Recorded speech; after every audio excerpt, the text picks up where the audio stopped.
बात पार्टी टूटने से शुरू हुई थी और मामला अब औकात और हैसियत की आन पर ही है। दरअसल चिराग पासवान ने यह बयान दिया था कि महागठबंधन के कई विधायक हमारे टच में हैं और गाहे बगाहे वो हमारे साथ भी आ सकते हैं। और उसी बात को लेके भाई वीरेंद्र का एक बयान आता है। भाई वीरेंद्र को तो आप जानते होंगे। अरे भाई वीरेंद्र को कौन नहीं जानता, सब लोग जानता है।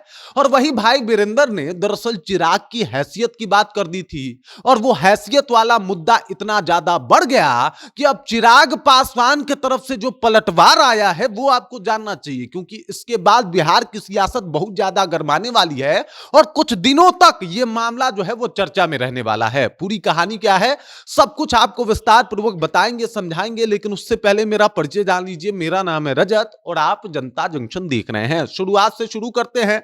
दरअसल चिराग पासवान मीडिया के सामने जाके एक बयान देते हैं। बयान देने में वो बताते हैं कि भाई साहब महागठबंधन के कई विधायक हमारे टच में है और गाहे बगाहे ये हो सकता है कि वो हमारे साथ आ जाएं। वो मोदी जी के साथ जो है मोदी जी के नियम और नीतियों पे काम करना चाहते हैं। वो नीतीश कुमार के विकासशील बिहार के जो है वो कहीं ना कहीं प्रत्यक्षदर्शी बनना चाहते हैं और इस वजह से कई विधायक जो हैं वो हमारे टच में हैं। और जिस तरीके से हमारा गठबंधन एनडीए गठबंधन सरकार में है, इस मजबूती के बाद कई लोग चाहेंगे कि हमारे साथ आए और कई लोग हमारे टच में भी हैं। इस बयान के बाद पूरा बिहार का सियासत जो है वहां से गरमाना शुरू होता है और फिर दूसरे तरफ एंट्री होती है भाई वीरेंद्र की। भाई वीरेंद्र ने कहा कि भाई हमारे टच में चिराग पासवान के कुछ जो हैं वो विधायक हैं। यहां तक मामला ठीक था, लेकिन भाई वीरेंद्र ने दूसरा बयान दिया और उस बयान में कहा कि चिराग पासवान की हैसियत है कि वो हमारे विधायकों को जो है वो अपने पार्टी में शामिल करवा ले। अब यह हैसियत वाला मामला जो है वो कुछ ज्यादा बढ़ गया। फिर जो है वो चिराग पासवान के जीजा अरुण भारती की एंट्री होती है और वो कहते हैं कि अच्छा चिराग पासवान की हैसियत देखनी है तो चलिए भाई साहब हम चिराग पासवान की हैसियत और औकात बता देते हैं कि क्या है।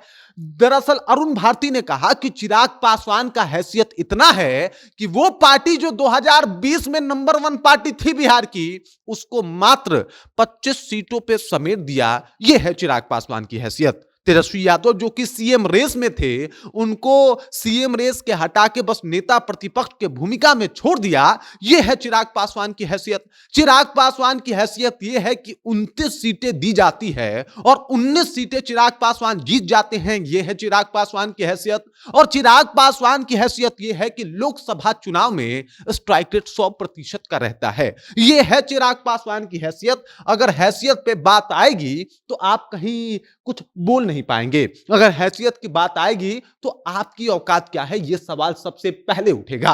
अब भाई वीरेंद्र के ऊपर प्रश्न चिन्ह जो है वो खड़ा हो गया है। दरअसल यह मामला बहुत ज्यादा बड़ा हो गया है। चिराग के जितने भी विधायक और सांसद हैं अब सामने आके भाई वीरेंद्र और आरजेडी के ऊपर हमलावर हो गए। वो कह रहे हैं कि भाई साहब हैसियत की बात कर रहे हो, वो भी तुम, क्यों, तुम्हारी हैसियत क्या है। और इस मामले की वजह से बिहार की सियासत जो है वो गरमाती हुई दिखाई दे रही है। अब चिराग पासवान ने जो किया है वो किसी से छुपा नहीं है। चिराग पासवान 2020 में एनडीए के साथ नहीं थे तो मामला कैसा था सबको पता है।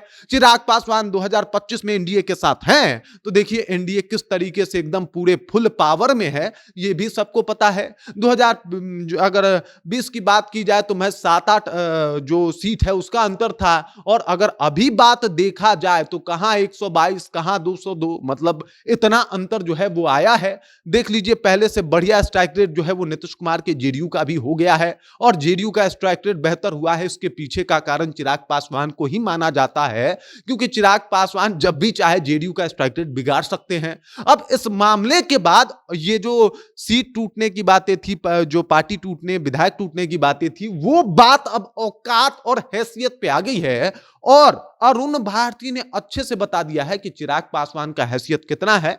और वहीं भाई वीरेंद्र, जिसको हम लोग जानते हैं, भाई हम जानते हैं भाई वीरेंद्र को, बाकी भाई वीरेंद्र से पूछ दिया कि आप अपनी हैसियत बता दीजिए। बाकी इस खबर के बाद यह माना जा रहा है कि यह बवाल यहीं नहीं रुकने और थमने वाला, बल्कि मामला तेजस्वी यादव वर्सेस चिराग पासवान होने वाला है। बाकी इस खबर, इस जानकारी को लेकर आप क्या सोचते हैं, आपके जहन में क्या कुछ चल रहा है, कृपया कमेंट कीजिए और अपना विचार हम तक पहुंचा दीजिए। आप देख रहे हैं जनता जंक्शन और मेरा नाम रजत है।